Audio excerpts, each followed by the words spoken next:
1932 में ऑस्ट्रेलिया एक ऐसी अनोखी जंग स्टार्ट कर बैठा था जो ना किसी कंट्री के खिलाफ थी और ना ही किसी ग्रुप के खिलाफ, बल्कि ये जंग थी इस बेजुबान ईम्यू नामी परिंदे के खिलाफ जिसने ऑस्ट्रेलियन मिलिट्री को दिन में ही तारे दिखा दिए थे।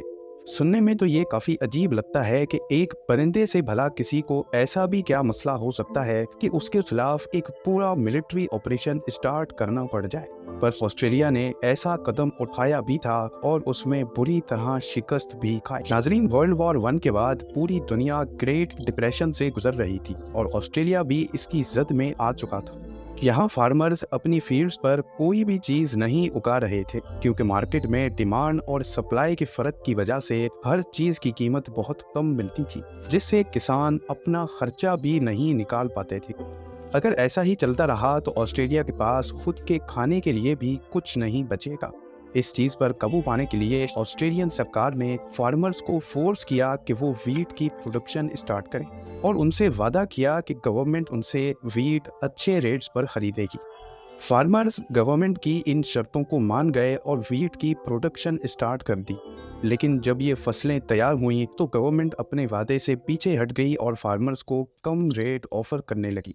फार्मर्स ने प्रोटेस्ट में फैसला किया कि वो वीट अब सेल ही नहीं करेंगे और इसी वजह से उन्होंने फसलों की कटाई ही नहीं की।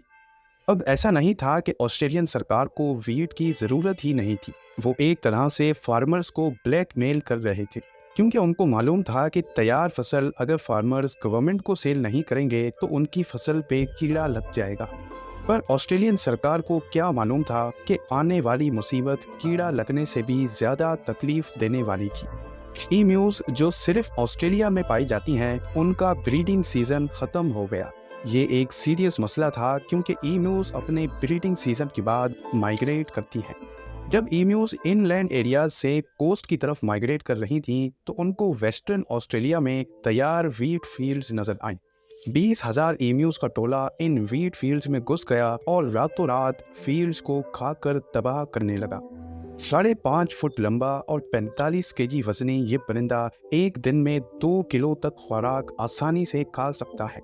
और 20,000 ईम्यूज एक बहुत बड़ा नंबर है और ये सिर्फ एक दिन में वीट के 20 से 25 एकड़ की जमीन तबाह कर लेते थे। एक दो हफ्ते तक फार्मर्स ने इनसे निपटने की कोशिश की, लेकिन ईम्यूज एक फील्ड से निकलकर दूसरी में चली जाती थी। अभी तक 300 से 350 एकड़ जमीन ज़ाया हो चुकी थी। ये मसला अब सीरियस होता जा रहा था। जब गवर्नमेंट को इस बात का इल्म हुआ तो उन्होंने फौरन एक्शन लिया और ईम्यूज से जान छुड़ाने के लिए सोच विचार शुरू कर दी। उनकी नज़र में इस मसले का सिर्फ एक ही रैपिड सॉल्यूशन था, मिलिट्री ऑपरेशन। जी हाँ, ऑस्ट्रेलियन सरकार ने मिलिट्री को कहा कि वो ईम्यूज के खिलाफ एक ऑपरेशन लॉन्च करे। ये एक बहुत ही अजीब ऑपरेशन था जिसको मीडिया ने द ग्रेट ईम्यू वॉर का नाम दिया। ऑस्ट्रेलियन मिलिट्री जो हाल ही में वर्ल्ड वॉर 1 से फारिग हुई थी, उनको लगा कि जब उन्होंने अपने हकीकी दुश्मनों को शिकस्त दे दी तो ये ईम्यूज किस खेत की मूड़ी है। उन्होंने चंद सोल्जर्स को मशीन गन्स और चंद हजार राउंड्स के साथ वेस्टर्न ऑस्ट्रेलिया भेज दिया। ये काम उनको अपने बाएं हाथ का खेल लग रहा था। लेकिन जब तक ऑपरेशन स्टार्ट होता, वेस्टर्न ऑस्ट्रेलिया में बारिशें शुरू हो गईं। तेज़ बारिशों की वजह से ईम्यूज के टोले बहुत बड़े एरिया पर फैल गए, जिनको अब टारगेट करना मुश्किल हो गया था। इस मसले को देखते हुए ईम्यूज पर हमले को 1 महीने तक पोस्टपोन कर दिया गया। 2 नवंबर 1932 वाले दिन सोल्जर्स को रिपोर्ट मिली कि कैंपियंस नामी एक गांव में चंद ईम्यूज देखी गई हैं। जब तक सोल्जर्स वहां तक पहुंचते, लोकल्स ने ईम्यूज को इकट्ठा करने के लिए उन पर पथराव किया तो वो एक जगह जमा होने के बजाय उल्टा बिखर गई। आपको यहाँ बताते चलें कि ईम्यूज की टांगें बहुत स्ट्रॉन्ग होती हैं और वो हैरतअंगेज तौर पे 70 किलोमीटर पर आवर की स्पीड से भाग सकती हैं। सोल्जर्स ने बहरहाल इसी कंडीशन में ईम्यूज पे फायर खोल दिया। इस हमले में कुल मिलाकर सिर्फ 5 से 7 ईम्यूज ही मारी गई और बाकी सब खेतों में ऐसे गायब हो गई जैसे दिन के वक्त आसमान के तारे। पहला हमला बुरी तरह से नाकाम हुआ था। 20,000 में से सिर्फ 5-7 ईम्यूज की मौत इस मिलिट्री ऑपरेशन की पहली नाकामी थी। 2-4 दिन बाद सोल्जर्स ने फैसला किया कि वो अब खेतों में घात लगाकर बैठेंगे, ईम्यूज के करीब आने का इंतजार करेंगे और फिर फायर खोलेंगे। इस बार 1000 के करीब एम्यूज खेतों में दाखिल हुई। जब वो छुपे हुए सोल्जर्स के करीब आ गई तो फायर खोल दिया गया, लेकिन इस बार किस्मत ने उनका साथ छोड़ दिया। अभी 2 दर्जन एम्यूज ही मरी थी कि मशीन गन जैम हो गई। इससे पहले कि मशीन गन को ठीक किया जाता, सारी एम्यूज दोबारा से खेतों में गायब हो गई। मिलिट्री ऑपरेशन का दूसरा हमला, और इसमें भी शर्मनाक नाकामी। अब तीसरे हमले के लिए सोल्जर्स ने कैंपियन से साउथ में जाने का फैसला किया, जहां ज्यादा तादाद में एम्यूज मौजूद थी। अगर सोल्जर्स को कोई सक्सेस मिलनी थी तो वो यहीं पर मिल सकती थी, लेकिन इस बार उन्होंने एम्यूज में एक बहुत दिलचस्प चीज नोटिस की।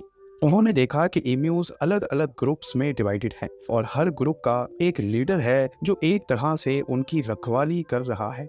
बाकी सारी एम्यूज वीट फील्ड्स को खाने में मसरूफ रहती, लेकिन वो लीडर अपनी नजरें आने वाले खतरे पर जमाए रखते।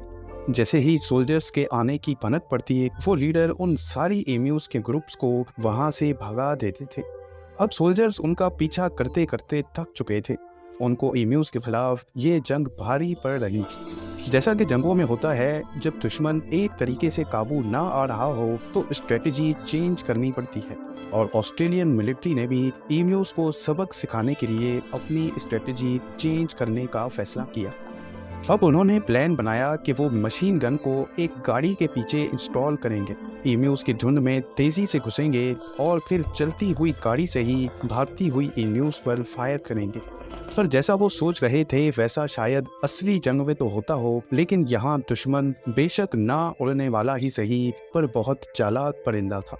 क्योंकि गाड़ी को रफ फील्ड्स पे यानी ऑफ रोड चलना था, तो जाहिर है मशीन गन ऑपरेटर को भागती हुई एम्यूज का निशाना लेना भी काफी मुश्किल हो रहा था।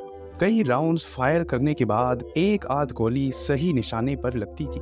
खैर, सोल्जर्स ने इस स्ट्रेटजी को अपनाए रखा, लेकिन ऑफ रोड में तेज चलने की वजह से एक भागती हुई एम्यू गाड़ी के स्टीयरिंग में फंस गई, जिसकी वजह से गाड़ी झाड़ियों में जाकर क्रैश हो गई।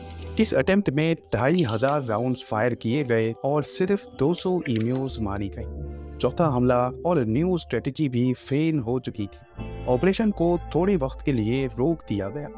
कुछ हफ्ते बाद ऑपरेशन को दोबारा शुरू किया गया और इस बार हमला थोड़ा बहुत सक्सेसफुल था। कुल मिलाकर सोल्जर्स 1000 के करीब एम्यूज को मारने में कामयाब हुए, लेकिन टोटल 10,000 राउंड्स फायर करने के बाद। इसका मतलब है कि एक एम्यू को मारने के लिए 10 गोलियां फायर की गईं। जब ये मामला ऑस्ट्रेलियन पार्लियामेंट में उठाया गया तो पॉलिटिशियंस ने मिलिट्री की परफॉर्मेंस पे काफ़ी एतराज़ किया। पॉलिटिशियंस का कहना था कि इस परफॉर्मेंस पे अगर कोई मेडल देना हो तो वो एम्यूज को देना चाहिए, जिन्होंने 10 में से 9 गोलियों को बड़ी चालाकी से डॉज किया। इतना खर्चा करने के बाद भी 20,000 में से सिर्फ 1,000 एम्यूज ही मारी गई थी। उस दौर में इस ऑपरेशन पे करीब $10,000 खर्च हुए थे, जो आज $1,00,000 से भी ज़्यादा बनते हैं। ये ऑस्ट्रेलियन मिलिट्री के लिए बहुत शर्मनाक शिकस्त थी। मिलिट्री ऑपरेशन को बंद कर दिया गया, यानी एम्यूज ये जंग जीत चुकी थी। वक्त गुजरता गया, एम्यूज की पॉपुलेशन बढ़ती गई और हर साल फार्मर्स भारी नुकसान उठा रहे थे। ऑस्ट्रेलियन गवर्नमेंट इस बार एक नई स्ट्रेटजी के साथ मैदान में उतरी। उन्होंने हजारों हथियार फार्मर्स में बांट दिए और बाउंड्री सिस्टम इंट्रोड्यूस करवा दिया, यानी जो फार्मर जितनी ज्यादा एम्यूज को मानेगा उसको उस हिसाब से बाउंड्री यानी पैसे दिए जाएंगे। ये तरीका फिर भी काम कर गया और 2 सालों के बाद 1934 में 6 महीनों के दौरान 57,000 बाउंड्रीज क्लेम की गई। ये खबर जब इंटरनेशनल मीडिया पर चली तो एनिमल राइट ऑर्गेनाइजेशंस ने काफ़ी शोर शराबा किया। लोग ऑस्ट्रेलियन गवर्नमेंट को बुरा भला कहने लगे।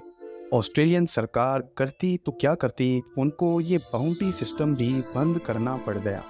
जो 1932 में 20,000 एम्यूज को काबू नहीं कर पा रहे थे, आज ऑस्ट्रेलिया में एम्यूज की पॉपुलेशन 6 से 7 लाख के करीब है और फार्मर्स अब अपनी फील्ड के गिर्द जंगली जानवरों से बचने के लिए फेंस लगा के रखते हैं, जो कि ऑस्ट्रेलिया में अब एक कॉमन प्रैक्टिस हो चुकी है।